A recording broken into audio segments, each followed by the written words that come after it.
Bienvenue pour notre webinaire Avdas Décrypte consacré au test de formation dans sa version 2023. Comme vous le voyez sur l'écran d'accueil qui va être dédié aux transitions numériques et environnementales et également aux grands événements. On est ensemble pour 1 heure d'intervention. Cette intervention est enregistrée. Vous pourrez donc accéder au replay. Simplement, vous aurez accès au replay dans 24 heures environ. Vous pouvez poser vos questions pendant le temps de l'intervention, dans le fil de conversation, dans le chat. À la fin de notre intervention, on reprendra vos questions et on apportera les réponses. Bien.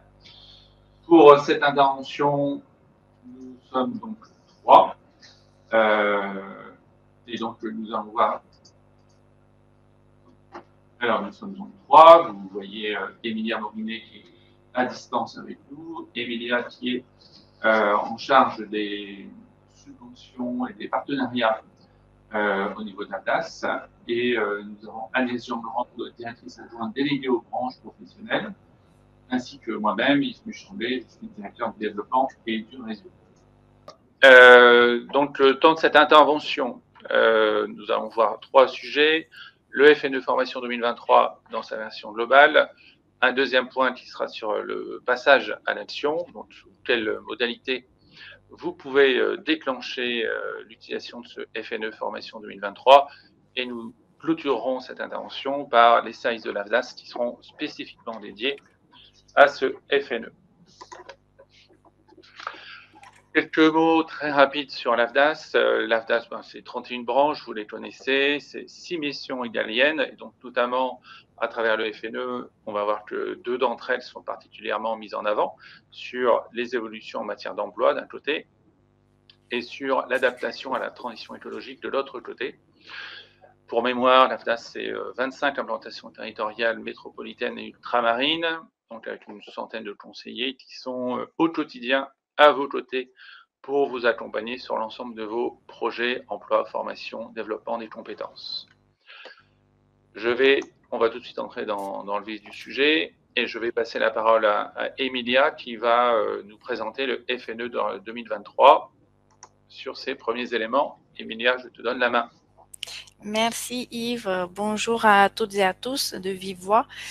Alors, le FNE 2023, déjà rappeler un petit peu le contexte du dispositif. C'est au printemps 2020 qu'il a été ouvert massivement à toutes les entreprises et tous les secteurs d'activité qui se trouvaient à ce moment-là en activité partielle. Donc, ça portait uniquement sur le volet activité partielle. Cela a permis donc d'utiliser le temps d'inactivité en faisant monter en compétence les salariés.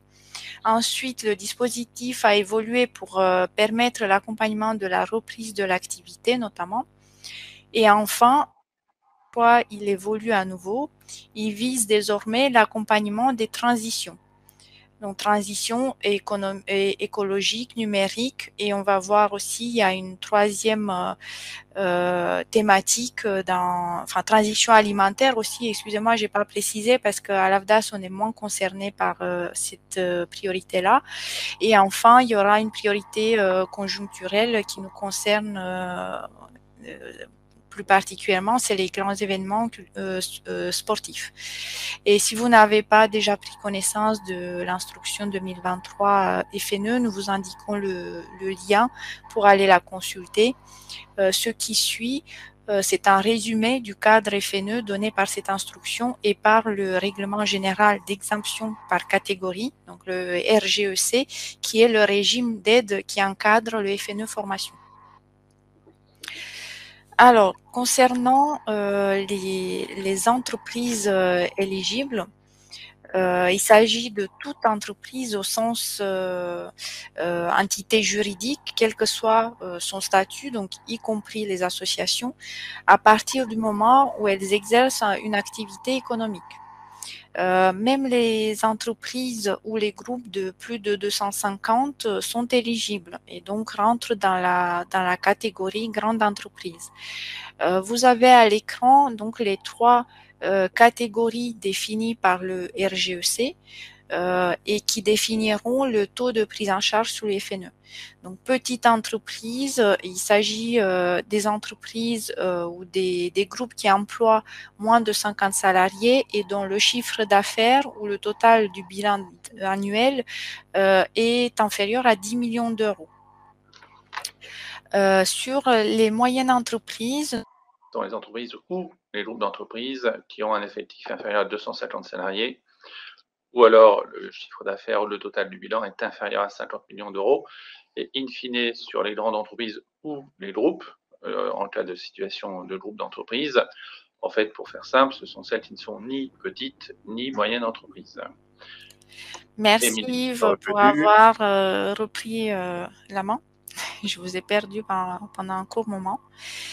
Et on vous indique également que l'effectif de l'entreprise est à apprécier au niveau du sirène ou au niveau du groupe le cas échéant.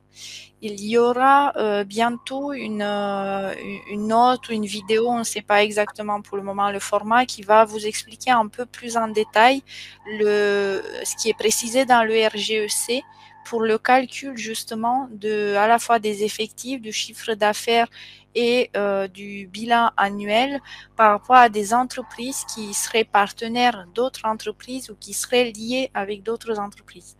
Voilà, donc il y aura des précisions sur ces points-là, mais s'il y a quelque chose à retenir, c'est que vous pouvez d'ores et déjà y aller et nous solliciter donc pour des prises en charge si vous n'êtes lié avec personne et vous n'êtes pas partenaire d'une autre entreprise. Donc si vous êtes une entreprise autonome. Et ensuite, si vous êtes une entreprise partenaire, ça se joue en fait sur le prorata de à combien vous détenez des parts dans une autre société ou une autre société détient des parts dans la vôtre. Concernant les salariés éligibles, donc tous les salariés en contrat sont éligibles, hormis ceux qui sont en contrat en alternance, donc contrat d'apprentissage, contrat de professionnalisation, ainsi que les salariés qui sont concernés par un plan de sauvegarde de l'emploi ou par une rupture conventionnelle collective. Vous avez l'obligation de maintenir les salariés formés dans l'emploi pendant toute la durée du parcours de formation. Si il n'y a pas de respect de cet engagement de votre part, un remboursement de l'aide FNE peut vous être demandé. Il y a aussi une priorité sur les seniors. Ce qu'ils appellent seniors dans l'instruction FNE, c'est les salariés de 55 ans et plus. Cette priorité, elle est notamment sur la thématique transition numérique et transition écologique.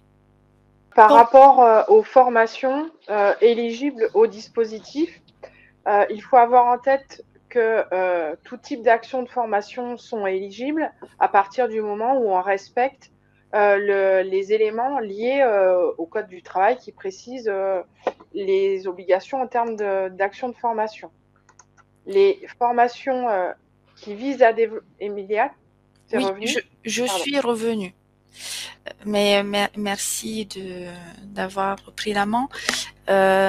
Donc oui, comme Agnès le disait, il s'agit des formations précisées dans le Code du travail, à l'exception, donc y compris les actions d'adaptation au poste, à l'exception des formations qui relèvent de l'obligation de formation à la sécurité qui incombe à l'employeur. Les bilans de compétences et les VAE sont également éligibles. Et ce qu'il faut surtout retenir, c'est que comme pour l'ancien FNE, on va dire, on est toujours sur des parcours de formation.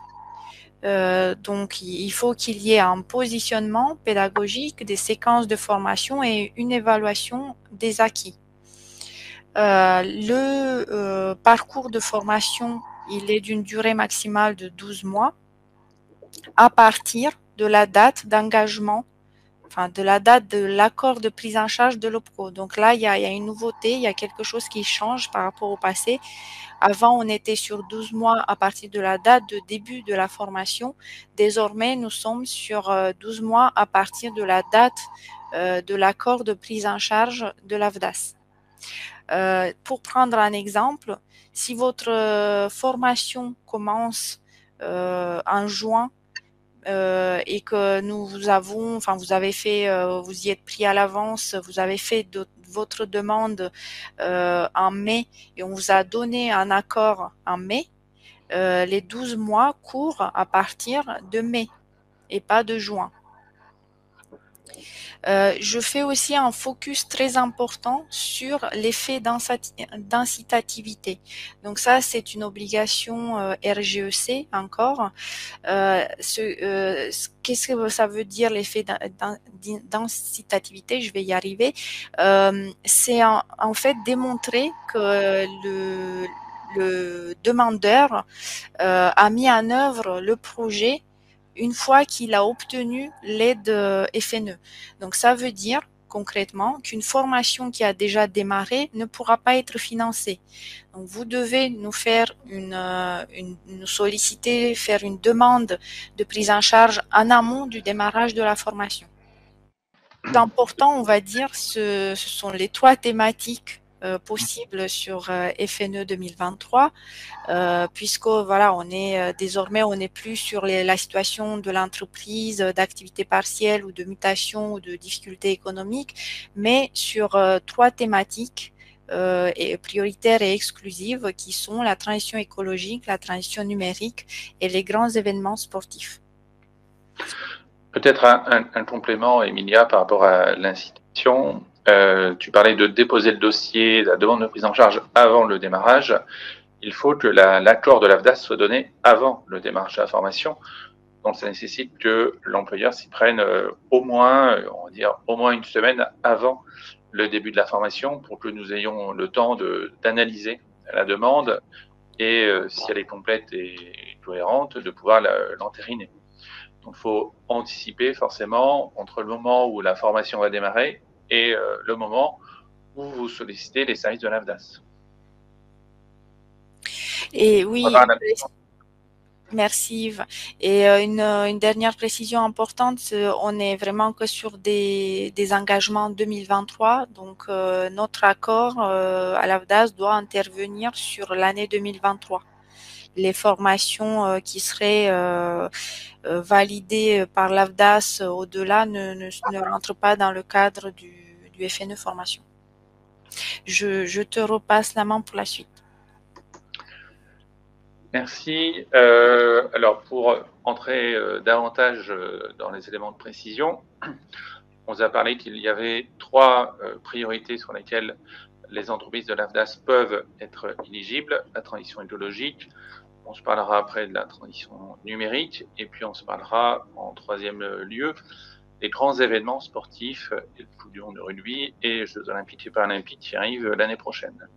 S'agissant des formations à la transition écologique, on vise quel type de formation à travers cette thématique-là? Comme vous l'avez à l'écran, on vise tout ce qui est lié à la transition énergétique dans les modes de production, tout ce qui va en fait courir à limiter l'utilisation des ressources, donc à l'adaptation à l'épuisement des ressources, si on le prend dans l'autre sens, et globalement tous les impératifs liés à la protection de l'environnement. Donc, on vous a donné quelques exemples sur cette slide.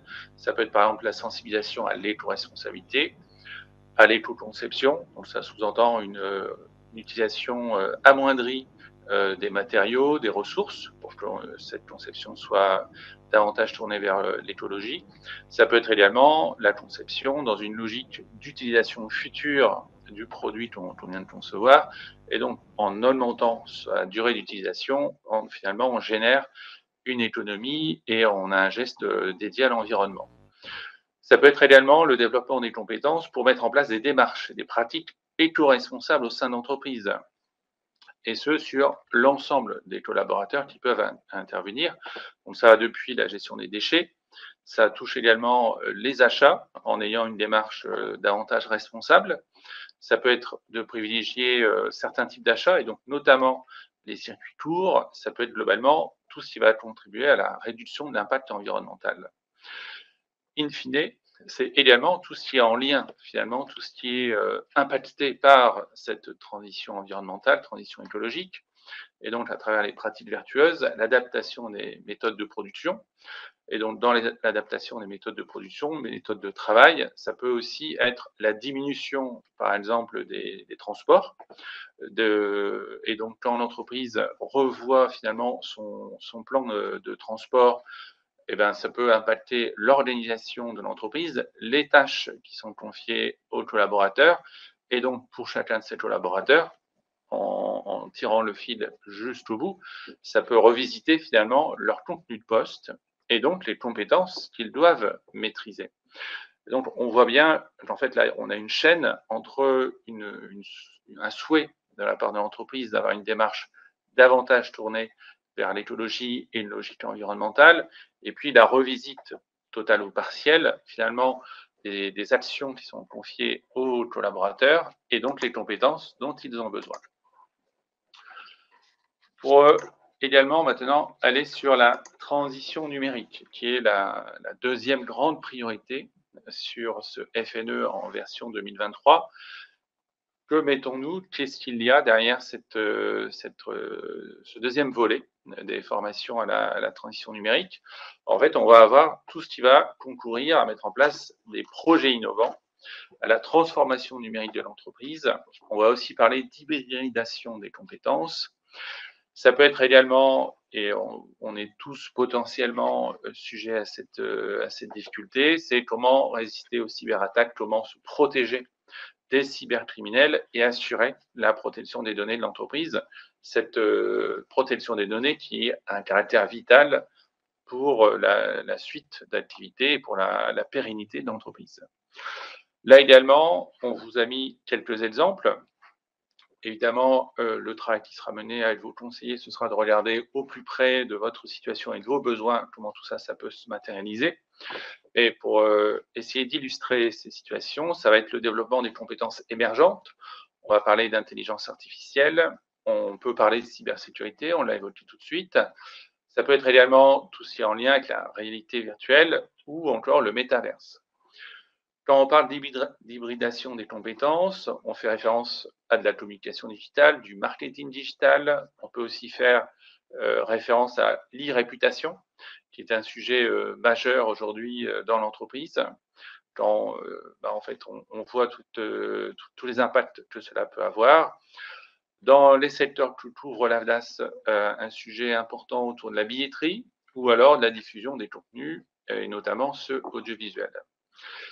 Quand on parle de développement de polyvalence, de polycompétences, en fait, un peu comme ce qu'on évoquait tout à l'heure sur la transition environnementale, la transition digitale, il y a à la fois les impacts directs, les métiers qui sont les plus directement concernés et qui sont au cœur de cette transformation digitale, et puis il y a finalement tous les métiers dans l'entreprise, parce que l'évolution digitale, ça amène parfois une refonte de l'organisation, l'entreprise et aussi à une évolution des postes dans l'entreprise et donc des compétences à maîtriser. Par exemple, quand un commercial rencontre ses annonceurs, ses prospects pour lui proposer une offre de communication qui soit multimodale et en partie digitale, ça amène en fait à avoir un nouveau geste métier pour cette personne. Ce geste métier, on peut être amené de ce fait à engager un parcours de formation pour qu'il soit à l'aise et soit expert dans ce domaine-là. Et dans ce cadre-là, on est toujours dans cette transformation digitale, transformation numérique, et donc le FNE 2023 peut intervenir. Sur la troisième thématique, je vais laisser la parole à Agnès qui va vous parler des grands événements sportifs et des réalités que cela recouvre. En complément des deux premières thématiques plutôt structurelles qui viennent d'être présentées, le FNE Formation peut être aussi mobilisé en réponse à des enjeux beaucoup plus conjoncturels liés à l'organisation de deux grands événements sportifs, la Coupe du monde de rugby à 15 en 2023 et les Jeux olympiques ou paralympiques en 2024. Donc, au-delà des seules structures organisatrices ou de leurs prestataires techniques ou événementiels, c'est bien sûr l'ensemble des secteurs du sport, du tourisme, des médias qui pourront être concernés directement ou indirectement par cette thématique parce que l'organisation Et la mise en œuvre de ces grands événements vont aussi générer des besoins de manière indirecte sur l'ensemble de nos champs. Donc, il s'agira par exemple d'accueillir et de gérer l'afflux de public à la fois dans les enceintes sportives au moment des rencontres et des événements, mais également dans les zones touristiques ou les espaces culturels autour de ces événements, puisque ce qu'on espère tous, c'est que le public qui vient pour participer et assister à un événement sportif puisse au-delà découvrir le territoire et participer, bénéficier de l'ensemble de nos événements plutôt culturels. Donc, un premier pilier d'activité lié aux grands événements sportifs. Deuxième secteur d'activité concerné, ça va être tous les prestataires techniques ou événementiels mobilisés lors des événements.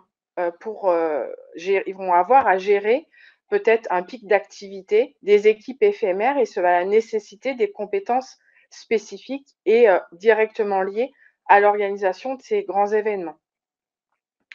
Les secteurs de l'audiovisuel, des télécommunications ou des médias vont, au moment de ces grands événements, agir pour capter, diffuser, couvrir médiatiquement ces événements, et ça va certainement nécessiter, là aussi au-delà des emplois, des compétences spécifiques au sein des structures de notre champ.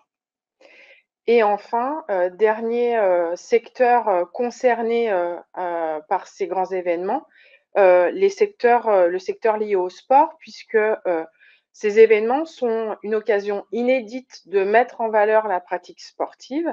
Donc, les structures du champ du sport auront à promouvoir l'activité sportive, mais aussi développer les activités sportives proposées pour profiter de cet engouement, et puis globalement assurer l'accueil et l'encadrement de la pratique sportive auprès de tous les nouveaux pratiquants. Donc, ça va concerner évidemment toutes les disciplines, qu'elles soient individuelles ou collectives, olympiques ou non olympiques, et toute forme de pratique dans des clubs associatifs, mais également dans des salles. On parle ici de la pratique sportive au sens très large. Donc, on voit qu'un bon nombre de nos secteurs d'activité peuvent être aussi concernés par ces grands événements sportifs. Pour prendre quelques exemples de thématiques de formation, on va retrouver par exemple toutes les formations liées à la maîtrise d'une langue étrangère ou d'une culture étrangère, à la posture d'accueil, de service, pour garantir une excellence de service et d'accueil lors de ces grands événements. On va pouvoir aussi retrouver les thématiques de formation liées aux techniques du spectacle et de l'événementiel, les structures démontables, son, lumière, la partie aussi liée aux ressources humaines, au pilotage de l'activité, puisque on sera pour ces activités-là sur un pic d'activité intense au moment de ces grands événements. Toutes les actions de formation liées aux techniques audiovisuelles journalistiques pour les structures qui vont être mobilisées au moment de ces grands événements. Et enfin, pour les impacts liés aux grands événements sur le développement de la pratique du sport, on va retrouver les actions de formation liées au développement des activités sportives, à la diversification des activités, à l'encadrement de la pratique sportive, bien évidemment, et puis toutes les actions de promotion, de commercialisation des activités sportives pour profiter de cet engouement autour de la mise en valeur de la pratique sportive grâce à ces grands événements. Donc, on le voit sur les deux premières thématiques, ou c'est cette troisième thématique, que finalement, l'ensemble des secteurs couverts par l'AFDAS peuvent être concernés par le FNE formation. Concernant la partie financement, donc Emilia l'a rappelé tout à l'heure, le financement s'applique dans le cadre du RGEC et comme elle l'a rappelé tout à l'heure, avec un effet incitatif, donc c'est très important que la demande de subvention FNE formation puisse être réalisée avant le début du parcours pour qu'on puisse engager des financements FNE. Le financement, dans le cadre du FNE, couvre 100% des coûts pédagogiques avec une aide FNE formation dont le montant varie en fonction de la catégorie d'entreprise qu'Emilia vous a présentée tout à l'heure. Donc, pour les plus petites entreprises ou structures, l'aide FNE se porte à 70% des coûts pédagogiques, 60% pour les moyennes entreprises et 50% pour les plus grandes. En contrepartie, les fonds publics ne sont pas acceptés en contrepartie du financement FNE. Donc, pour compléter ces 50 à 70%, seuls les fonds conventionnels ou des versements volontaires peuvent être mobilisés. Les restes à charge financés directement par les entreprises ne sont pas possibles. Donc, l'engagement de l'AFDAS doit bien couvrir 100% des coûts pédagogiques avec d'un côté l'aide FNE et de l'autre côté des fonds conventionnels ou des fonds volontaires.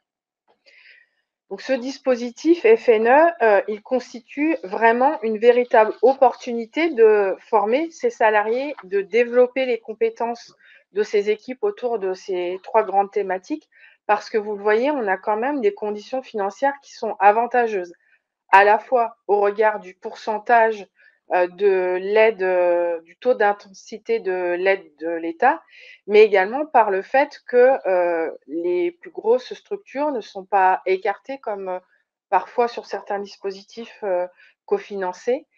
Et l'aide maximale est de 3 millions par projet, ce qui permet de couvrir un certain nombre de besoins de formation et d'envisager de manière large le développement des compétences de vos salariés. Donc, c'est vraiment le moment d'en profiter. Pour justement profiter du FNE et passer à l'action, on va maintenant vous détailler de manière pratique comment mobiliser ce dispositif. C'est assez simple puisque seulement 3 étapes vous seront nécessaires pour mobiliser ce dispositif. D'abord, c'est important de bien vérifier l'éligibilité de votre projet par rapport aux thématiques et de vos salariés. Yves reviendra sur le sujet, mais bien sûr, les conseillers emploi formation de l'AFDAS sont à votre disposition pour vérifier l'éligibilité de vos projets. Il faudra ensuite, parmi les 3 catégories d'entreprises, identifier celle à laquelle vous appartenez. Et une fois que ces 2 premières étapes sont réalisées, il vous restera à saisir votre demande de prise en charge sur le portail FNE, le portail adhérent Maya, pardon. Sur la saisie de la demande de prise en charge sur le portail adhérent, donc c'est l'espace avec lequel vous avez l'habitude de déposer vos demandes de prise en charge. Donc, vous saisirez une nouvelle demande de prise en charge. Il vous suffira d'indiquer FNE devant le libellé du parcours, ce qui permettra à nos services d'agir sur la question du FNE et de bien identifier que votre projet est mobilisé dans le cadre du FNE. Sur la demande de prise en charge, vous aurez une rubrique catégorie FNE et il faudra choisir l'une des 3 priorités parmi transition écologique, transition numérique ou grands événements sportifs.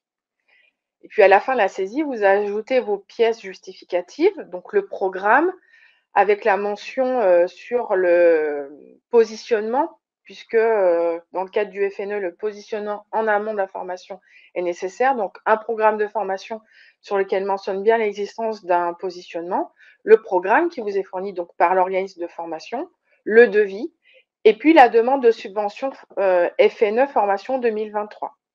Donc cette demande de subvention, elle a été largement simplifiée par rapport aux précédentes versions.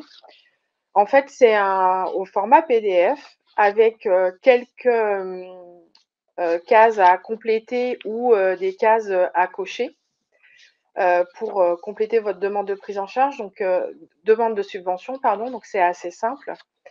Il y a un cadre réservé au contexte et aux effets attendus par les parcours. Donc, il s'agira avec quelques mots, il n'y a pas besoin d'écrire tout un roman, quelques lignes suffisent, 1 ou 2 phrases pour préciser en quoi le projet de formation se rattache à l'une des 3 catégories, notamment pour la dernière sur les grands événements sportifs. Il s'agira d'indiquer en quoi l'action de formation est en lien avec les grands événements sportifs et puis de décrire brièvement les effets attendus, toujours par rapport à ces 3 priorités. C'est important pour qu'on puisse contextualiser et rattacher votre projet au dispositif FNE. Petite astuce, la demande de subvention simplifiée, c'est préférable de l'ouvrir dans l'application sur votre ordinateur plutôt que de compléter la version en ligne pour faciliter les calculs. Comme ça, tous les calculs seront automatiques. Et c'est mieux d'enregistrer votre demande avant de la signer, parce qu'une fois que vous l'avez signée électroniquement, elle n'est plus modifiable. Donc, comme ça, s'il y a des modifications à apporter, vous avez une version avant la signature. Donc, vous complétez votre demande de prise en charge sur le portail Maya, FNE en début de parcours, la catégorie FNE, le programme, le devis, la demande de subvention simplifiée. Une demande de prise en charge, une demande de subvention par parcours de formation. Il est tout à fait possible de réaliser plusieurs actions de formation différentes à différents moments dans l'année. Vous remplirez une autre demande de subvention. C'est bien une demande par action pour que ce soit beaucoup plus facile à gérer.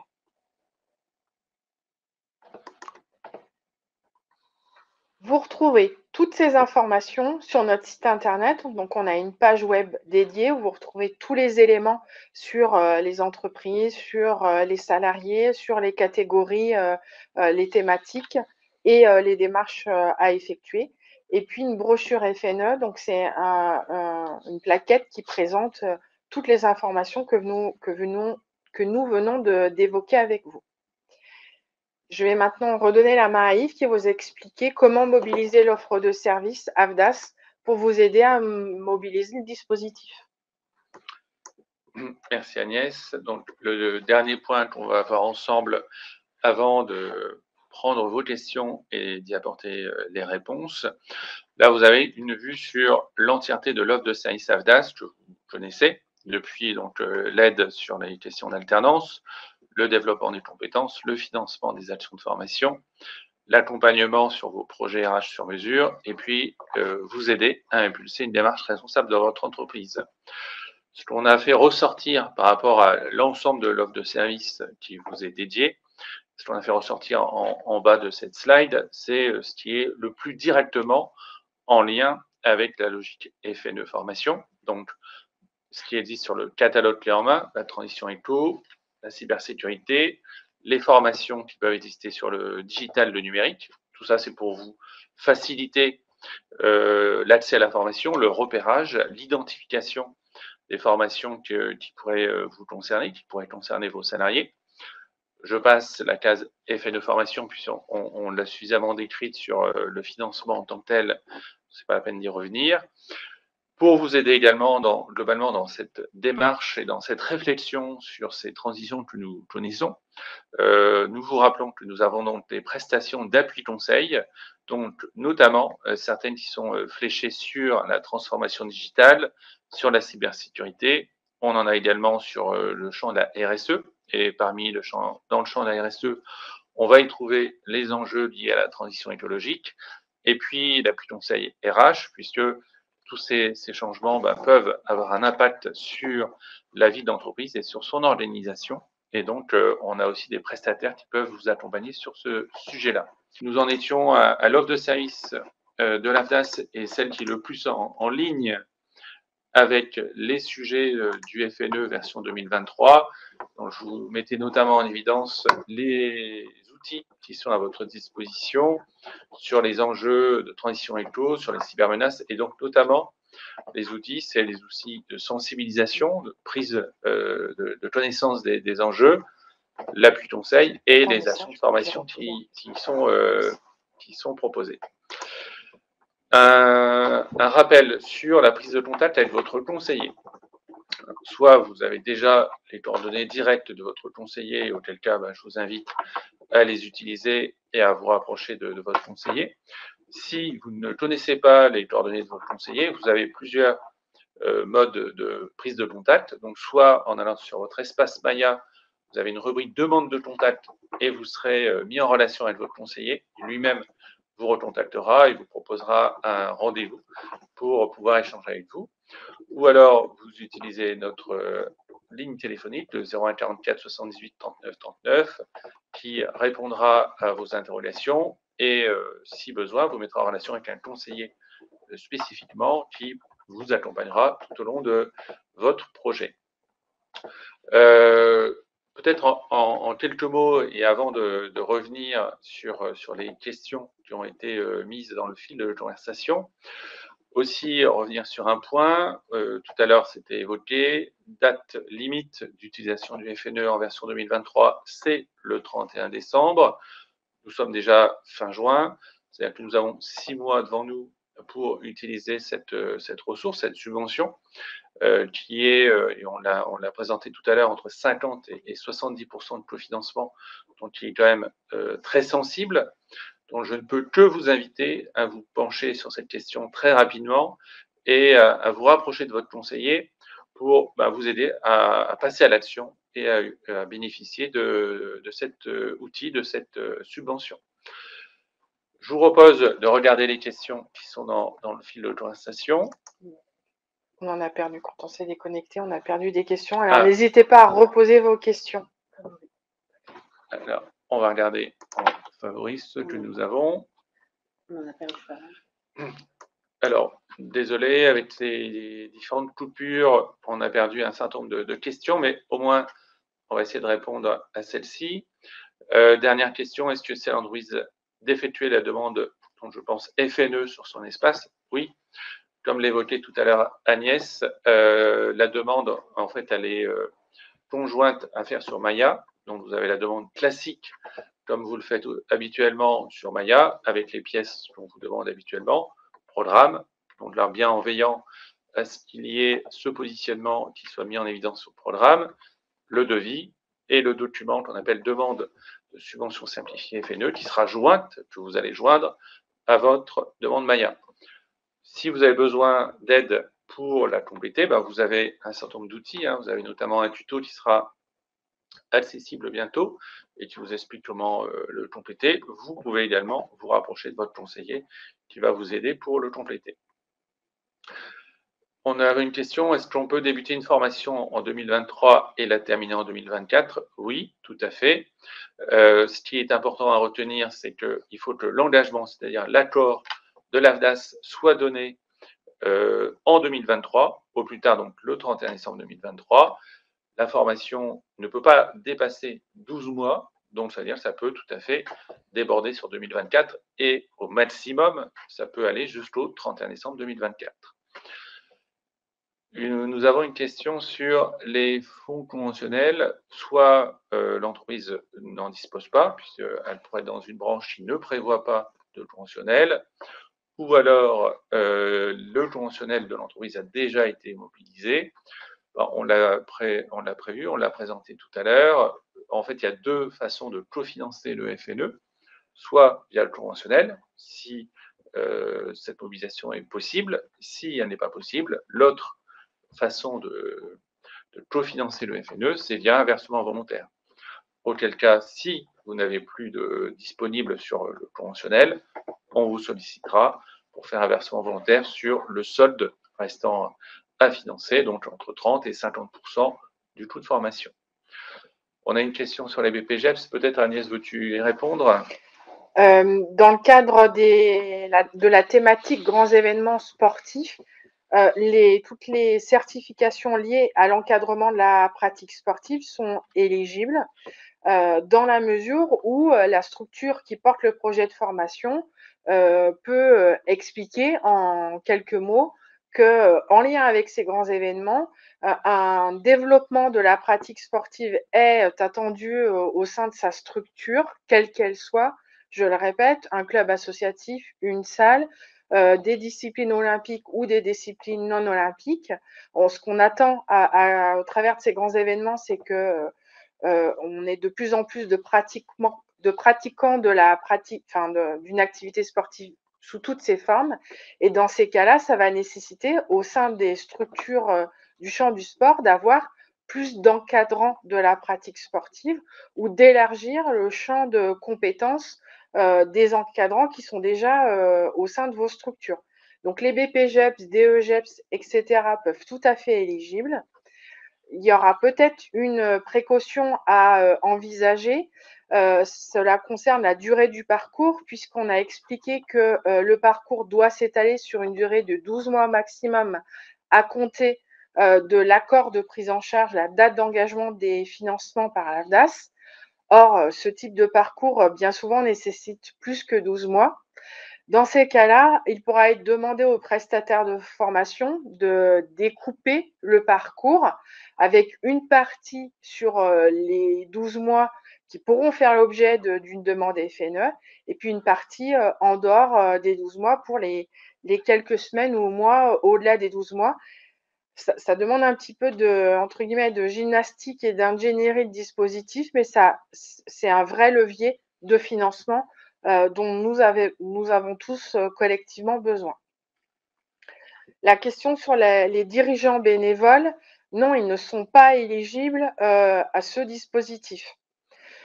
Le dispositif FNE correspond à des actions de formation à destination des salariés, quel que soit leur CSP ou leur âge, mais il faut bien qu'ils soient salariés de l'entreprise. Les dirigeants bénévoles dans le champ du sport peuvent faire l'objet d'un financement vraiment très particulier dans le cadre de fonds conventionnels spécifiques et en dehors des dispositifs de droit commun, et le FNE appartient au droit commun. Une question sur la prise en charge des frais annexes. Dans le cadre du FNE formation, aujourd'hui, on se limite à une prise en charge sur les coûts pédagogiques. Donc, il ne peut pas y avoir une valorisation des frais annexes ou des frais de salaire dans le cadre du dispositif FNE. Une question sur les délais d'instruction d'une demande. Alors, la question est aussi liée à la complétude du dossier. Lorsque la demande de prise en charge est déposée avec toutes les pièces et que toutes les pièces sont conformes, l'accord de prise en charge peut être donné en moins d'une semaine. Lorsqu'il est nécessaire de revenir vers vous parce que les informations sont incomplètes ou qu'il manque certains documents, évidemment, ça va prendre plus de temps. Donc, nous ne pouvons que vous conseiller de nous solliciter en amont, d'étudier votre projet avec votre conseiller emploi formation, d'être accompagné dans les démarches pour que on puisse engager rapidement votre demande une fois que vous l'avez déposée. Une question sur les formations internes pour les ateliers de sensibilisation. Alors, il faudra regarder de manière pratique le détail de l'action de formation et du projet de formation. Pour une sensibilisation de quelques heures, un atelier de découverte des grands enjeux de la transition écologique, par exemple, de 1 ou 2 heures, ça n'est pas une action de formation au sens développement des compétences. Donc, on est bien souvent sur une action qui va durer au moins une journée. En revanche, si cette action de formation est mise en œuvre par de la formation interne, c'est-à-dire des salariés qui forment un autre salarié, c'est tout à fait éligible. On valorise dans ces cas-là le coût du formateur pendant le temps de la formation. Est-ce que tu veux que je prenne le relais pour les autres questions? Sur le niveau de fonds encore disponible en 2023, alors nous sommes au début de cette opération FNE 2023. Donc, à l'heure où on se parle, 100% des fonds sont encore disponibles. Après, c'est une enveloppe définie et donc elle va être progressivement utilisée tout au long de l'année. Donc, en effet, si nous sommes très sollicités, il est possible que d'ici la fin de l'année, et sans attendre le 31 décembre, l'entièreté de l'enveloppe soit utilisée. Alors qu'il est, on ne peut pas vous répondre à cette question, si on ne connaît pas le rythme de sollicitation que nous allons recevoir, et donc il est difficile d'anticiper. Ce qui m'amène d'ailleurs, on l'a précisé tout à l'heure, mais à revenir sur cette logique d'anticipation. Plus vous viendrez vers nous et vers votre conseiller rapidement, plus on engagera les actions rapidement, plus vous serez sécurisé en termes de financement. Et en effet, au fur et à mesure du temps, on va puiser dans cette enveloppe jusqu'à extinction de cette enveloppe. Est-ce que l'AFDAS peut prendre en charge une formation en responsable de communication digitale au sein d'une structure sportive pour un alternant? Donc, si c'est, comme on l'a évoqué tout à l'heure, si c'est pour un alternant, et que le parcours de formation il est prévu dans le cadre du contrat d'apprentissage ou contrat de professionnalisation, ça ne peut pas entrer dans le financement possible par le FNE. Une formation qui serait dédiée à un salarié, on va dire, de droit commun au sein de la structure, elle pourrait être financée, mais pour un alternant, si c'est bien le parcours qui est prévu dans le cadre de son contrat d'apprentissage ou de professionnalisation, ça ne peut pas être le cas. Si la demande de prise en charge est saisie avant la formation, mais que l'AFDAS n'a pas eu le temps de traiter la demande avant le début de la formation, est-ce que le financement peut toujours être pris sur le budget FNE? Donc, comme on l'évoquait tout à l'heure, ce qui est la date importante à retenir, il faut que l'AFDAS ait déclenché le financement avant le démarrage de la formation. Donc, comme l'évoquait Agnès tout à l'heure, si votre dossier nous arrive complet, avec les différentes pièces nécessaires et la demande de FNE complétée et signée, on peut considérer qu'une semaine est nécessaire entre le moment où vous nous transmettez l'ensemble des pièces et le moment où l'action de formation peut démarrer. Maintenant, je pense qu'il faut que nous restions vigilants, puisque c'est à l'appréciation du dossier qu'on s'apercevra s'il est bien complet et si toutes les mentions apparaissent. Et il sera peut-être nécessaire de revenir vers vous pour avoir un complément, une précision ou une pièce que l'organisme de formation vous aurait envoyée et qui ne serait pas conforme. Donc, je pense qu'au plus court, c'est une semaine, mais raisonnablement, je pense qu'il faut envisager un délai supérieur. Donc, en effet, si la demande n'est pas engagée par l'AFDAS au moment où la formation démarre, on ne pourra pas mobiliser le FNE. On sera donc sur les financements classiques que vous pouvez connaître. Alors, lorsque nous stipulons 2 grands événements sportifs, est-ce que les formations sont obligatoirement liées à ces 2 événements ou à tous les événements existants? Peut-être que Agnès, tu veux reprendre la main sur ce sujet. L'instruction qui encadre la mobilisation du FNE ne mentionne que 2 événements sportifs, la Coupe du monde de rugby et les Jeux olympiques et paralympiques. Donc, il faut bien que les besoins en formation puissent être rattachés, encore une fois, directement ou indirectement à ces deux grands événements. Et uniquement ces 2 grands événements tels que l'instruction le prévoit. Les formations relatives à la transition vers la LED entrent-elles dans le dispositif transition écologique ou numérique? Oui, de manière globale. Après, encore une fois, ça dépend du projet, du contenu de la formation.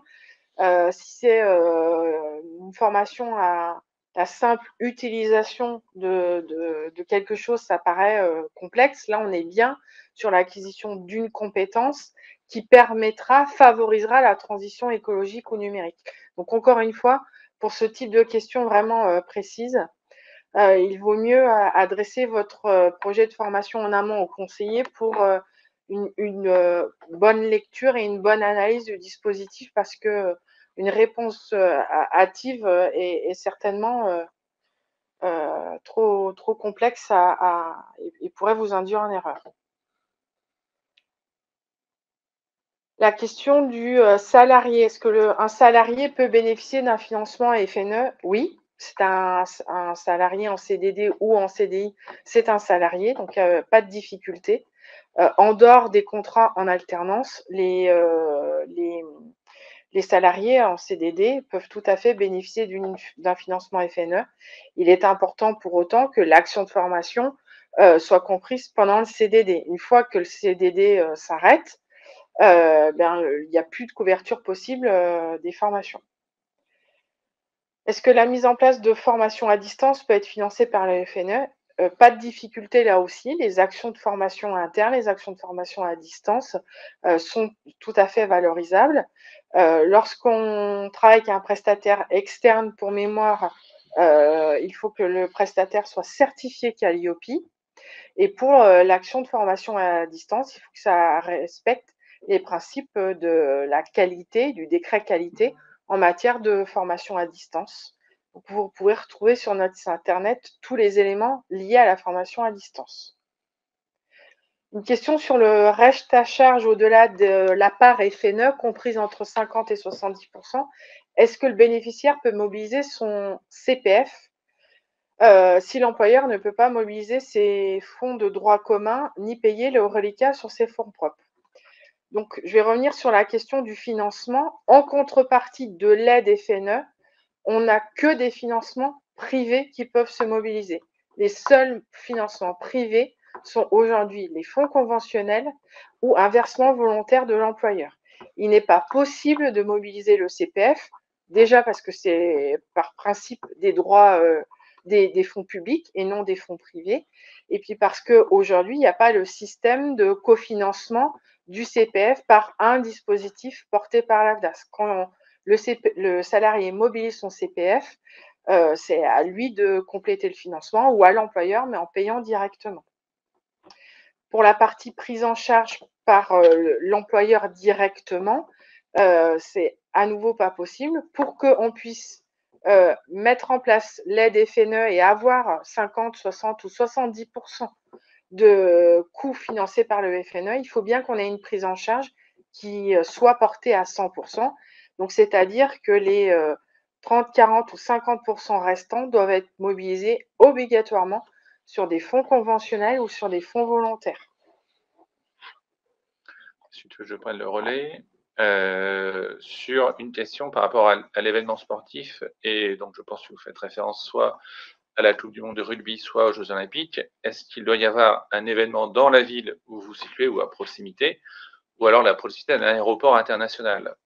Pas forcément, puisque par exemple, ce qui a été évoqué tout à l'heure, ce qu'on attend et ce que nous espérons des grands événements, c'est aussi qu'il y ait un plus grand nombre de pratiquants sportifs à l'issue de ces grands événements, tout simplement parce que les gens étant pris par l'effet Jeux Olympiques, d'une certaine manière, en fait, se décident soit à s'inscrire dans un club ou à se réinscrire dans un club et donc à redémarrer ou à démarrer une activité sportive. Et donc, ça touche de fait l'ensemble du territoire, qu'il y ait eu physiquement parlant un événement en proximité ou pas, puisque le pratiquant, où est-ce qu'il se situe, en fait, il va visualiser les événements, il va visualiser les épreuves, et c'est ce qui peut déclencher cette envie de démarrer une activité sportive ou de redémarrer une activité sportive. Est-ce que le tutorat peut être pris en charge dans le FNE? Alors, le tutorat en tant que tel, non. Une formation au tutorat, en fait, on ne peut pas répondre spontanément à cette question, puisqu'il va falloir qu'on la raccroche à l'une des trois priorités. Donc, s'il y a un enjeu de tutorat en lien avec la transition numérique ou sur l'une des trois priorités, on peut regarder les questions. À chaque fois, la question que nous allons regarder, sur laquelle il va falloir qu'on se pose et qu'il va falloir que nous regardions, c'est est-ce que le parcours de formation qui est enclenché par l'entreprise, est-ce qu'il y a un lien avec une des trois priorités? S'il y a un lien, on pourra donc mobiliser le FNE. S'il n'y a pas de lien, ce ne sera pas le FNE ne pourra pas être mobilisé. Il faudra se tourner vers les autres sources de financement. Nous allons acheter un outil de gestion commerciale et de facturation. Est-ce que la formation de prise en main de cet outil peut entrer dans le cadre de la transition numérique? Pourquoi pas? On l'a évoqué tout à l'heure, dans le cadre de la transition numérique, on avait par exemple la billetterie. On peut avoir un certain nombre d'outils qui sont utilisés par l'entreprise. Là, ce que nous allons regarder sur ce type de sujet, c'est l'évolution des pratiques au sein de l'entreprise. Pour prendre un contre-exemple de ce qui ne serait pas finançable, c'est un logiciel qui est déjà existant dans l'entreprise et maintenant vous installez simplement une version améliorée de cet outil. Ça ne change pas les pratiques d'entreprise, ça ne rentre donc pas dans les priorités du FNE. Par contre, vous changez l'organisation de votre entreprise et donc vous dotez d'un logiciel qui entre dans ces changements. Là, ça peut entrer en effet dans les logiques du FNE. Donc c'est un peu le regard aussi avant, après, le pourquoi du parcours de formation. Ça fait partie des choses que nous allons regarder avec vous. La durée aussi sur ce type de projet, il faut être vigilant sur la durée parce que parfois, une prise en main, c'est simplement 2-3 heures et ce n'est pas suffisant pour rentrer dans le cadre d'une action de formation et d'éligibilité au dispositif FNE. Voilà, alors nous arrivons au terme de notre intervention. On n'a peut-être pas répondu à toutes les questions, puisque avec les soucis techniques que nous avons rencontrés en cours, j'ai l'impression qu'un certain nombre nous ont échappé. Ce n'est pas très grave. Vous pouvez solliciter vos conseillers et regarder avec eux les situations que vous rencontrez, les projets que vous avez, ce qui vous permettra d'aller en fait au plus près et peut-être d'améliorer d'ailleurs votre parcours de formation et de bénéficier du FNE, puisque in fine, c'est bien ça l'objectif. Le FNE doit vous aider à aller plus loin, à être plus ambitieux sur vos projets, et c'est bien cette logique-là que nous avons. Nous arrivons donc au terme. Nous vous remercions pour votre participation et Emilia, Agnès et moi, on vous dit à très vite et bon FNE 2023.